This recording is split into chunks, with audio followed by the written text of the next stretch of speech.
nagdududa kung straight ka.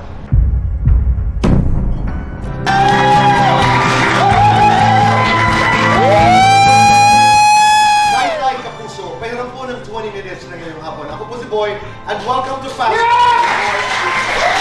Please welcome, Humayan Tekla! Hello po, Boy! 7 years of being together sa inyong palabas. And you're blessed. Dahil sa mga panahong ito, isang napakalaking blessing na makaabot ng 7 taon. Di ba?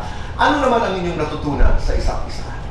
Ayan, ang natutunan namin sa isa't isa, yun siguro, Tito Boy, yung hindi mapagod sa mga ginagawa. Yung kahit na ang dami namin ginagawa pagdating ng mismo ng aming taping, meron kami agad bala. Marunong kami mag-save ng energy namin para sa bawat episodes na ginagawa namin at nagawa namin for 7 years. That's an art. Pero yung natutunan mo kay Tekla, ano? Yung natutunan ko kay Tekla. Parang wala pa. Parang kita. Hindi, siguro tutungo kay Tekla, maging tawag nito, sa O, di ba, sarili. hindi naman Hindi, sa akin. friend. Totoo. Yung magandang natutunan mo sa kanya. Na minsan hindi mo kailangan sabihin lahat, ipakita lahat sa tao para mas ma-excite siya na makilala ka ng malaliman. Kaya kami siguro umabot din ng 7 years kasi hindi niya lalo masyadong pinapakita yung sarili niya. May mystery, no? Yes, yun, may mystery pa rin. Until now, my friend. Oo. Sinasabi ko sa'yo, Ikaw naman, Tekla. Ano yung magandang Ito tinetreasure ko talaga for Mubay, yung being professional sa set. Kasi pag once nakaayos sa si Mubay, on set yan, on time, on set.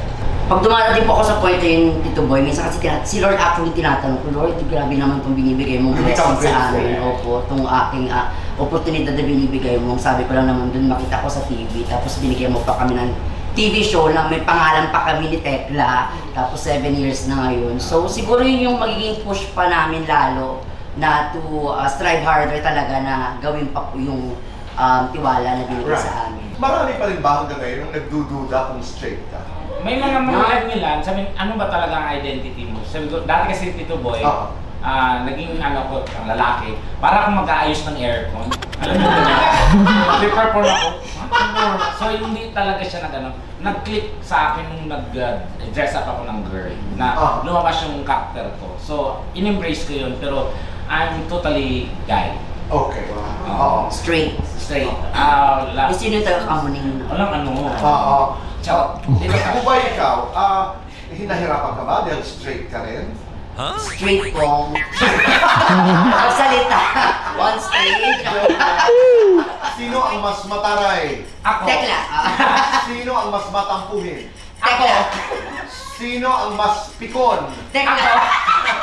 Sino ang mas mayaman? Tekla. Sino ang mas lapitin? Tekla. Sino ang mas mabilis ma-fall? Tekla. Kung hayop ka, Bubay, paano ka magalit? Ano hayop yun? Alien ka, paano ka maglambing? Kung si Tekla ka, paano ka sumayaw? Tekla, kung hayop ka, paano ka manakot? Kung aswang ka, paano ka magpa-cue? Kung si Bubay ka, paano ka sumayaw? Yeah. Happiness or chocolate? Chocolate. Happiness. Best time for happiness and chocolate. Anytime.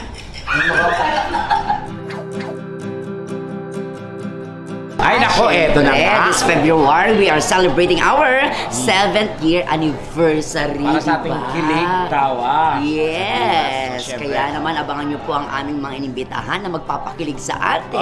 Oh, sobra. Hindi lang isang linggo, kundi 4 na linggo po yan. Tama, Month isang long po buwan. yan. Grabe yan ang regalo namin sa aming mga Dahil mahal namin kayo, katibats. love month. Oo, love month. Kahit wala kaming jowa, basta may jowa kayo. At Feeling ko tayo na lang. Huwag naman, friend. Ayun na nga. Guys, watch kayo. Okay naman, as Grabe, always. parang first time ulit. Siyempre, lahat naman halos ng pagbalik dito sa set ni Tito Boy. Nakailang beses ka na dito? 100? Di totoo. 99. Hindi, isang beses. So, it's my second time out. Panglima ko na. Mm.